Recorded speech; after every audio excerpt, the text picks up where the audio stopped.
Yang terhormat Bapak-Bapak, Ibu-Ibu, salam Pancasila. Pada hari Jumat tanggal 7 Februari tahun 2025, saya akan mengomentari warga negara asing Cina diperas dari 50.000 sampai 1,6 juta di kantor imigrasi Soekarno-Hatta. Indonesia sering dikunjungi warga asing ketika sudah sampai di kantor imigrasi Soekarno-Hatta melakukan pemeriksaan paspornya. Bila tidak ada masalah, langsung masuk ke wilayah Indonesia, baik tujuan wisata atau tujuan kerja di perusahaan asing di Indonesia. Pada umumnya warga negara asing yang masuk berkunjung ke Indonesia diduga dari negara Cina, Eropa, dan lainnya. Ketika warga negara Cina berkunjung ke Indonesia sampai di kantor imigrasi Soekarno-Hatta, aparat imigrasi memeras warga asing Cina tersebut. Besarnya tiap orang berkisar 50.000 rupiah hingga 1.600.000. Mengingat seringnya warga asing Cina diperas aparat kantor imigrasi Soekarno-Hatta, lalu warga Cina yang pernah diperas selama satu tahun mengadukan kepada Kedutaan Besar Cina di Indonesia, langsung dilaporkan ke Indonesia dan sekaligus juga langsung pimpinan kantor imigrasi Soekarno-Hatta memecat seluruh karyawan kantor imigrasi Soekarno-Hatta yang mempermalukan aparat kantor imigrasi Soekarno-Hatta di masyarakat Indonesia, terlebih di daerah negara Cina sendiri. Pemecatan seluruh aparat kantor imigrasi tersebut yang dianggap seluruh terlibat melakukan pemerasan, termasuk orang tidak turut melakukan pemerasan, tetapi mengetahui perbuatan temannya, tetapi tidak dilaporkan kepada atasannya, sehingga yang melakukan pemerasan tersebut bertambah terus. Ada dugaan strategi aparat kantor imigrasi Soekarno-Hatta hingga kesalahannya sampai bervariasi. Nilai uang pemerasan bila ketika memeriksa warga Cina tersebut ada yang bermasalah terkait tiketnya yang relatif kesalahannya tidak berat, cukup membayar 50.000 rupiah, tetapi bila ada ditemukan narkoba dari dalam tasnya sebanyak 0,5 gram, dapat dibayar hingga 1.600.000 rupiah. Karena saat itu minta damai, kalau ada uangnya tidak dilaporkan ke polisi.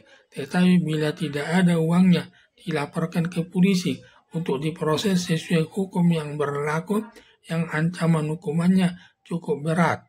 Akibat adanya ancaman dari aparat imigrasi Soekarno-Hatta tersebut, lalu memberi uang sampai 1.600.000 rupiah kepada aparat kantor imigrasi Soekarno-Hatta tersebut, sehingga masalahnya tidak dilaporkan kepada polisi setempat.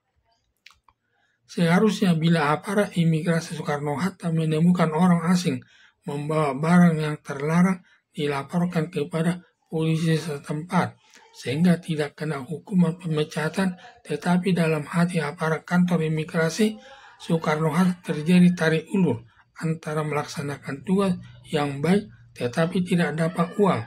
Sebaliknya berpendapat mumpung ada rezeki, lalu tidak melaksanakan tugasnya sebagaimana yang diharapkan dengan menerima pemberian 1.600.000 rupiah dari orang Cina yang mempunyai masalah tersebut. Hanya risikonya kalau ketahuan menerima uang tersebut, sanksinya dipecat dari tugasnya. Semua risikonya tersebut sudah disadari aparat kantor imigrasi Soekarno-Hatta. Makanya dalam menerima uang tersebut, agar tidak diketahui orang lain, masing-masing aparat kantor imigrasi Soekarno-Hatta punya teknik agar menerima uang haram tersebut tidak ketahuan, hanya saja bila ketahuan menerima uang tersebut, namanya apes atau sial, tinggal menjalani hukumannya. Tetapi kalau tidak ketahuan menerima uang tersebut, bisa digunakan menikmati dengan keluarganya makan di restoran yang enak, atau dapat digunakan untuk membeli pakaian yang lebih baik untuk keluarganya. Sehingga semua ada risikonya. Menerima uang haram dari seseorang dapat hidup mewah, sedangkan risikonya bila apes atau sial menjalani sanksi hukumannya berupa dipecat dari jabatannya. Sebaliknya, menolak menerima uang haram dari seseorang, risikonya tidak bisa hidup mewah dan hidup hanya cukup-cukupan saja, hanya mengandalkan dari gaji yang tidak besar tersebut untuk memenuhi kebutuhannya. Tetapi sebaliknya, dalam melaksanakan tugasnya penuh kedamaian, tanpa adanya rasa takut selama menjalani tugasnya. Untuk itu tergantung pilihan aparat kantor imigrasi Soekarno-Hatta, menerima uang dari seseorang atau menolak pemberian uang dari orang lain. Kedua-duanya pilihan tersebut ada risikonya, yaitu risiko negatif atau risiko positif terkait dalam melaksanakan tugasnya sebagai aparat kantor imigrasi Soekarno-Hatta. Pada umumnya semua penumpang pesawat terbang bila orang asing maupun orang Indonesia ketika sampai di kantor imigrasi Soekarno-Hatta bila tidak ada kesalahannya tidak akan diperas aparat imigrasi Soekarno-Hatta tersebut. Baru kalau ada kesalahannya terkait bawaan barang di dalam tasnya, besar kemungkinan pemberian uang tersebut diterima aparat kantor imigrasi Soekarno-Hatta. Sangat disayangkan aparat kantor imigrasi Soekarno-Hatta yang berstatus pegawai negeri yang sudah mendapat gaji dari pemerintah yang merasa tidak cukup akibatnya melakukan pemerasan dari warga Cina ketika sudah sampai di kantor imigrasi Soekarno-Hatta. Perbuatan aparat kantor imigrasi Soekarno-Hatta melakukan pemerasan kepada warga Cina merupakan perbuatan korupsi yang tidak merugikan keuangan negara. Ancaman hukumannya seumur hidup dan hukuman baru maksimal 20 tahun.